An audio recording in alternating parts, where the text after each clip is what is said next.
ये मेरे प्रिय भाई बहनों, प्रभु यीशु मसीह के नाम से आप सबको जय मसीह की। मैं विश्वास करता हूँ आप सब अच्छे हैं। परमेश्वर का दया से, अनुग्रह से हम भी अच्छे हैं। और जो वीडियो हम बना के यूट्यूब के द्वारा भेज रहे हैं, आपको बहुत काम आ रहा है या आपका विश्वास बढ़ने के लिए मदद कर रहा है, ऐसे करके मैं विश्वास करता हूँ। और भी परमेश्वर ने और एक अच्छा मौका दिया है मुझे आपके साथ परमेश्वर के वचन बांटने के लिए। मेरे प्रिय भाई बहनों, हम सब जानते हैं कि परमेश्वर हम सबको चुना है ताकि हम परमेश्वर का इच्छा समझकर उसके अनुसार जीने के लिए। लेकिन विश्वास में आने के पहले हम अपना इच्छा के अनुसार, इस संसारिक लोगों को इच्छा के अनुसार हम जीते थे। लेकिन तब हम विश्वास में आ गए हैं, तब परमेश्वर के हाथ में अपना जीवन समर्पित करके परमेश्वर की ही इच्छा पूरा करने के लिए ही हम समर्पित किए हैं। तब परमेश्वर का इच्छा हर दिन हमारा जीवन में करना बहुत ज़रूरी है। लेकिन परमेश्वर का इच्छा क्या है, उसके बारे में मैं परमेश्वर का इच्छा है तो अगले आने वाले दिनों में मैं आपके साथ बांटना चाहता हूँ। लेकिन आज परमेश्वर का इच्छा कैसे जान सकते हैं? परमेश्वर का इच्छा मेरा जीवन में कैसे मैं जान लूँ? जिंदगी में ऐसे हम परिस्थिति में आके खड़े होंगे जहां हम कुछ ना कुछ निर्णय लेना ही होगा। वैसे परिस्थिति में हम परमेश्वर का इच्छा कैसे जाने या कैसे आगे बढ़ें, मैं आज आपके साथ ये बात बताना चाहता हूँ। परमेश्वर का इच्छा जानना बहुत सिंपल है मेरे प्रिय भाई बहनों, लेकिन कई बार हम कंफ्यूजन के कारण कई बार हम कंफ्यूज हो जाते हैं। हमको पता नहीं चलता है कि परमेश्वर का इच्छा क्या है। शादी के बारे में या पढ़ाई के बारे में या नौकरी के बारे में जब हम सोचते हैं, ऐसे कठिन परिस्थिति में आके हम खड़े होते हैं, हम खुद सचमुच में कंफ्यूज हो जाते हैं कि परमेश्वर का इच्छा क्या है समझने में। मेरे प्रिय भाई बहनों, परमेश्वर का इच्छा जानने का 4 तरीका मैं बताना चाहता हूँ। पहले से चौथों तक जो स्टेप्स है उसमें से हम 100% बोल सकते हैं, कॉन्फिडेंस से बोल सकते हैं कि ये परमेश्वर का इच्छा है मेरा जीवन में। जो करना चाहता हूँ या जो करने के लिए सोच रहा हूँ, ये परमेश्वर का इच्छा करके हम 100% कॉन्फिडेंस हो सकते हैं। सबसे पहली बात है और सबसे उत्तम बात है कि परमेश्वर का वचन क्या कहता है। परमेश्वर का इच्छा जानने के लिए परमेश्वर का वचन मेरा जीवन में क्या कहता है। परमेश्वर का इच्छा जानने के लिए परमेश्वर का जो वचन है, बाइबल जो है, वो क्या कहता है, वो सबसे पहली सोच होना चाहिए। मेरे प्रिय भाई बहनों, हम सबको परमेश्वर ने इस दुनिया में बनाया है ना। जब हमको बनाया इस दुनिया में, हमारा हाथ में परमेश्वर का जो वचन है वो लिखे हमारा हाथ में दिए हैं। आइए हम पढ़ते हैं उसी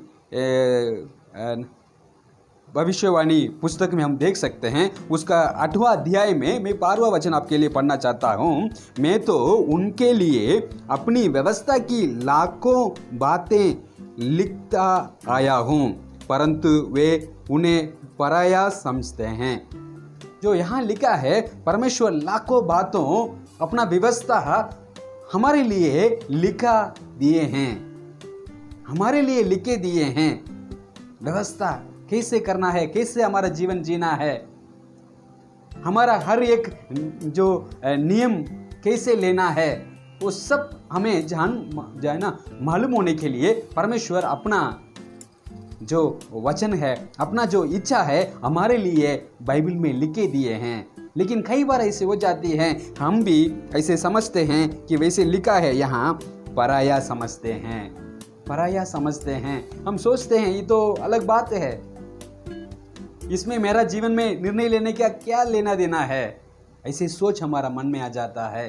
कई बार जब भी हम निर्णय लेने का परिस्थिति में पड़े हैं या खड़े हैं, तुरंत हमारा सोच तुरंत बाइबल के और जाना है, परमेश्वर का वचन क्या कहता है इसके बारे में। सबसे पहली बात है, क्योंकि मेरे प्रिय भाई बहनों, परमेश्वर का जो वचन के बारे में दाऊद ने कहा, 119 भजन संगीता उसका 119 में लिखा है और 105वां वचन में आपके लिए पढ़ना चाहता हूँ। तेरा वचन मेरे पाँवों के लिए दीपक और मेरे मार्ग के लिए उजियाला। हमारे पाँवों के लिए, हमारा मार्गों के लिए परमेश्वर का वचन जो है वो दीपक है और उजियाला है, क्योंकि वो हमारा जो रास्ता है वो दिखाता है। मेरे प्रिय भाई बहन, हम अंधेरा से भरा हुआ दुनिया में रहते हैं, अनसर्टन वर्ल्ड में हम रहते हैं कि आगे क्या होगा, कल क्या होगा, हम नहीं जानते हैं। मैं विश्वास करता हूँ इस कोरोना के समय पे हम सबका जीवन में ये तो ज़रूर महसूस किए होंगे कि हमारा आगे क्या होगा, हमें कुछ नहीं पता।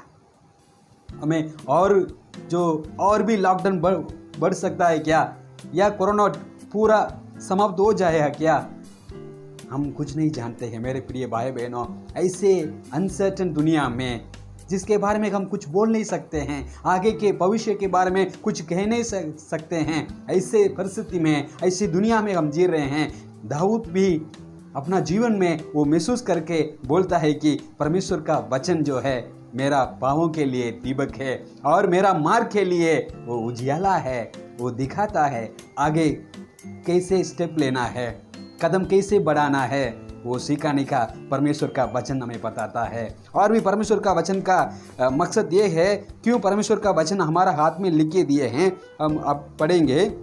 आइए दूसरा तीमुथी का पुस्तक उसका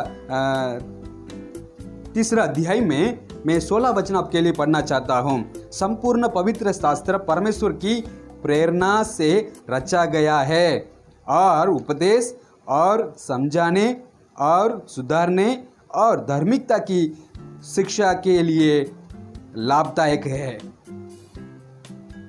यही है, इसलिए परमेश्वर का वचन पवित्र आत्मा के द्वारा, पवित्र लोगों के द्वारा हमारा हाथ में लिखे दिए गए हैं।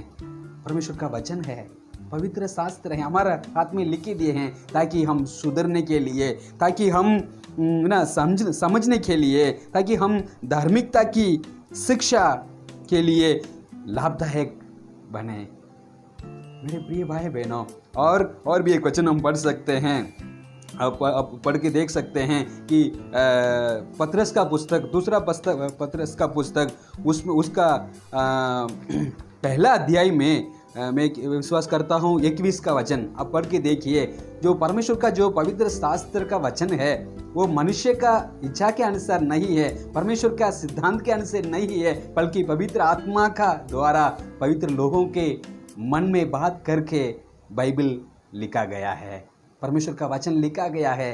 ये सब हमारे लिए कैसे जीना है, कैसे आगे कदम बढ़ाना है, कैसे हमारा हर एक डिसीजन या नियम लेना है, वो हमें बताने के लिए ही हमारा हाथ में लिखे दिए हैं। मेरे प्रिय भाई बहनों, जब हम बाइबल जो भी यहाँ का जो इलेक्ट्रॉनिकल और इलेक्ट्रिकल जो चीज़ें हम खरीद रहे हैं, तब हम उनके साथ एक छोटी सी चिट्ठी देते हैं। आप देखते होंगे ना, अगर मोबाइल है तो उस मोबाइल में क्या क्या स्पेशल है, उसमें क्या क्या हम कर सकते हैं, या उसमें उसको कैसे हम इस्तेमाल करना है, कैसे उसको इस्तेमाल करना है, वो सब हमारे लिए अच्छी तरह से लिखे वो जो छोटा से चिट्ठी देते हैं, वो हमारे साथ में रखते हैं। कभी पढ़ते नहीं है क्योंकि वो बहुत लंबा है, हम पढ़ना नहीं चाहते। तुरंत वो जो सामान है उसको देखना शुरू कर देते हैं और उसको एक्टिवेट करना शुरू कर देते हैं, लेकिन जो साथ में जो चिट्ठी भेजे हैं हम कभी भी उसको नहीं देखते हैं।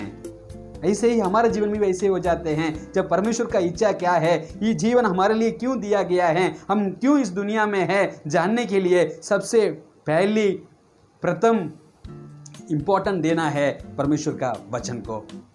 परमेश्वर का वचन मेरा जीवन में क्या कहता है। अगर शादी करना चाहते हो, शादी करने के लिए आपका कोशिश हो, सबसे पहले परमेश्वर का वचन क्या कहता है। परमेश्वर का वचन कहता है कि जो भी विश्वास में है वो दूसरे विश्वासियों से ही शादी करना है, दूसरे से संबंध नहीं करना है करके परमेश्वर का वचन कहता है। तो उसे आगे नहीं बढ़ना, बस परमेश्वर का बेटा, परमेश्वर का बेटियों से वैसे ही हम शादी करने के लिए परमेश्वर का वचन देता है, क्योंकि परमेश्वर का इच्छा जाने बिना बहुत सारे लोग मुसीबत में बढ़ जाते हैं, मुसीबत में पड़ जाते हैं और बहुत रोते हैं अपना जीवन में। परमेश्वर का वचन क्या कहता है, ये सबसे पहले जानना ज़रूरी है मेरे प्रिय भाई बहनों।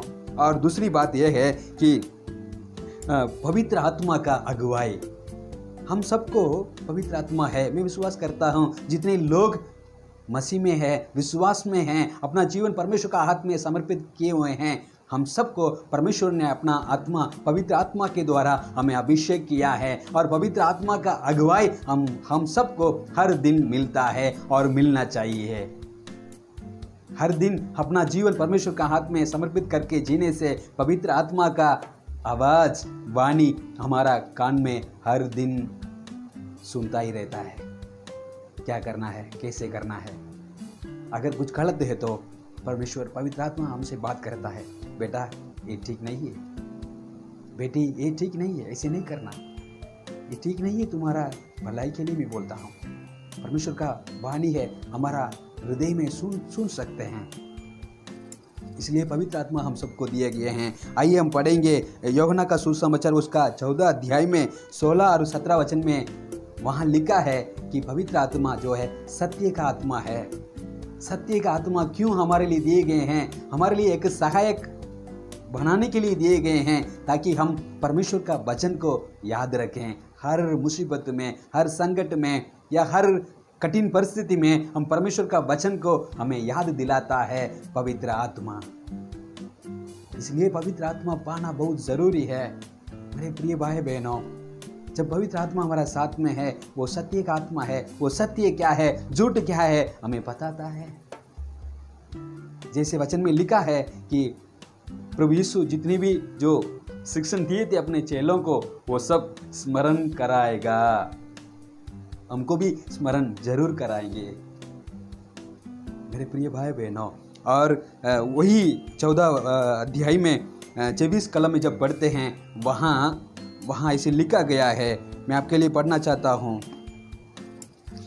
यूहन्ना का सुसमाचार उसका 14 अध्याय में 24 वचन में आपके लिए पढ़ना चाहता हूँ। 24, परंतु सहायक अर्थात पवित्र आत्मा जिसे पिता मेरे नाम में भेजेगा, वो तुम्हें सब बातें सिखाएंगे और जो कुछ मैंने तुमसे कहा है वो सब तुम्हें स्मरण कराएगा।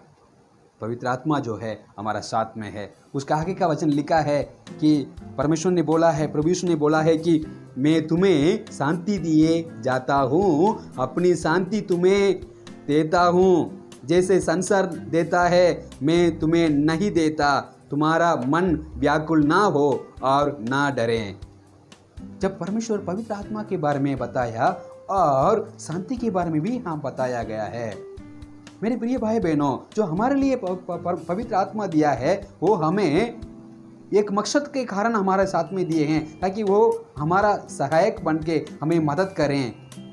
जब तक परमेश्वर का जो प्रभु यीशु का जो आने का है, तब तक पृथ्वी के पूरे अंत तक, जब तक हम जिंदा रहेंगे, जब तक हम प्रभु यीशु मसीह को हम मिलेंगे स्वर्ग में, तब तक हमारा साथ चलने के लिए, हमारा साथ रहने के लिए, हमें शिक्षण देने के लिए पवित्र आत्मा हमारे लिए दिए गए हैं। अगर हम कुछ गलत करते हैं तो हमारा मन में वो दिल का धड़कन है वो बढ़ जाता है, दिल का धड़कन बढ़ जाता है। इस दुनिया में सबको परमेश्वर ने मन दिया है अंदर का। अंदर का जो मन है वो सबको पता है कि क्या सच है क्या झूठ है। लेकिन मसीह लोगों के लिए और एक उत्तम चीज़ दिया गया है, उत्तम व्यक्ति दिया गया है, वो पवित्र आत्मा है। हमारे साथ में रहना और हमको समझाना अगर गलत होने पर। मेरे प्रिय भाई बहनों, पवित्र आत्मा क्या कहता है वो दूसरा सुनना बहुत ज़रूरी है। मेरे प्रिय भाई बहनों, जो क्रिश्चियन व्यक्ति लीडर होते हैं, जब हम उनको बहुत सारे है ना उनसे मिलेंगे और फरियाद करेंगे या कंप्लेन करेंगे, तब हमसे पूछते हैं कि पवित्र आत्मा आपसे क्या कहता है, परमेश्वर आपसे क्या बोलता है भाई। इतना दुख उठाते हो, परमेश्वर आपसे क्या बात करता है? हम बोलते हैं यही पवित्र आत्मा हमसे बात करता है। फिर उन्होंने बोलेंगे हाँ, उसके अनुसार जीना। मेरे प्रिय भाई बहनों, दूसरा है, पहला है परमेश्वर का वचन है, दूसरा परमेश्वर का आत्मा, पवित्र आत्मा है। तीसरी बात है कि बड़े लोगों का सलाह या काउंसलिंग है, स्पिरिचुअल मेंटर है, उनका सलाह सुनना बहुत ज़रूरी है। तीसरी बात, हम कई बार गलत हो सकते हैं, क्योंकि कई लोग ऐसे हैं, शैतान उनका मन में बात करता है और सोचते हैं कि पवित्र आत्मा मेरे से बात करता है। कई बार हमारा मन में खुद का विचार आता है, खुद का विचार को कभी हम सोचते हैं कि पवित्र आत्मा का अगुवाई है, कभी हम गलत हो सकते हैं। इसलिए कंफर्म करने के लिए जो तीसरा जो विषय है वो हमारा आत्मिक या स्पिरिचुअल लीडर हैं, अगुवान है, उससे पूछना, उससे बात करना। अगर वो आपका चर्च का अगुवान हो सकता है, आपका कलीसिया का पासवान हो सकता है, या आपका संस्था का कोई भी लीडर हो सकता है जो आपको अच्छी तरह से जानता है, आपके बारे में पूरे हिस्ट्री जानता है और आपके लिए प्रार्थना करता है और आपके लिए भलाई करना चाहता है, आपका जीवन में विकास होने के लिए चाहता है। जब आप गलत हो, आपको सही रास्ता दिखाना कभी डांटने से भी अच्छा है। कभी डांटते होंगे आपको, ऐसे अच्छा क्रिश्चियन व्यक्ति से, लीडर से, जो आपसे उम्र में ज़्यादा है, अनुभव किया हुआ व्यक्ति है परमेश्वर का प्यार को, ऐसे लोगों से आप पूछ परछ कीजिए, इंक्वायरी कीजिए, वो बताएंगे। जो अच्छी उदाहरण मैं बता सकता हूँ कि सुलेमान का जो बेटा है रहोबयाम, आप जानते होंगे पूरे इस्राएल दो भाग होने का सबसे पहला कारण है ये रहोबयाम है। उन्होंने अपने देश में जो बूढ़े लोग थे, बड़े लोग थे, उनकी कहना नहीं माना, नहीं सुना, परंतु उनके साथ में जो जवान लड़के थे, उनके साथ में बड़े हुए जवान लड़के थे, उनकी बात, उनकी कहना मानकर अपना जीवन को बर्बाद कर दिया। पूरे इस्राएल देश दो भाग होने का कारण बन गया, क्योंकि बड़े लोगों का सलाह नहीं सुना। और दूसरा उदाहरण है, हम शमूएल के बारे में देखते हैं। जो शाऊल जो है, शमूएल का बात नहीं सुना, शमूएल के कहना नहीं मानने पर वो अपना जो स्थान है वो छोड़ने पड़ा और लास्ट में सुसाइड करके मरने पड़ा। मेरे प्रिय भाई बहनों, जितने भी बड़े होंगे, जितने भी समझदार होंगे, फिर भी हमारे लिए स्पिरिचुअल मेंटर होना बहुत ज़रूरी है। और पौलुस जो है, उनके पास तीमोथी नाम करके एक जवान लड़का था और टाइटस नाम करके एक लड़का था, तीतुस नाम करके, और बहुत सारे लोगों को वो पौलुस लेटर चिट्ठी लिख के भेजता था। ऐसे संबंध होना चाहिए मेरे प्रिय भाई हो। और चौथा जो विषय है कि परमेश्वर के ओर से दिया गया परिस्थिति या परमेश्वर के ओर से दिया गया निशान, वो देखना, इंतजार करना, परमेश्वर से बात करके, प्रार्थना करके, परमेश्वर अगर ये तुम्हारा इच्छा है तो ये यहाँ का मेरा घर का जो परिस्थिति है, मेरा जीवन का जो परिस्थिति है, उसमें एक निशान दिखाइए, ताकि मैं मान लूँ, मैं विश्वास करूँ और आगे बढ़ूँ कि ये परमेश्वर का इच्छा है, ये करना आप चाहते हो। अब्राहम का जो कर्मचारी जो एलियासर था, उनके बारे में आप जानते होंगे। जब इसहाक के लिए रेबेका को देखने के लिए गया, वो मेसोपोटामिया गांव में गया, वहाँ नागोर गांव में वो बाहर वो कुआं के बाजू में खड़ा होकर उन्होंने प्रार्थना किया, ये स्वामी, मेरा मालिक अब्राहम का बेटा इसहाक के लिए मैं लड़की देखने के लिए आया हूँ, मेरा जो इतना दूर में आया हूँ, ये जो काम है इसको सिद्ध होने के लिए मदद कीजिए। मैं प्रार्थना करता हूँ, अभी शाम का समय है, जो इस गांव से लड़कियां आएंगे यहाँ पानी लेने के लिए, जो लड़की मैं पानी मांगने से मुझे भी पिलाकर और मेरा ऊँटों को भी पानी पिलाएगी, वही है, मैं मान लूँगा कि आपके ओर से चुना गया लड़की मेरा स्वामी अब्राहम का बेटा इसहाक के लिए। उन्होंने प्रार्थना किया, वैसे ही प्रार्थना किया, वैसे ही हुआ है। उत्पत्ति का पुस्तक उसका 24 अध्याय में 12वां वचन पढ़िएगा, 12वां और 13वां वचन पढ़िएगा, आपको समझ में आएगा।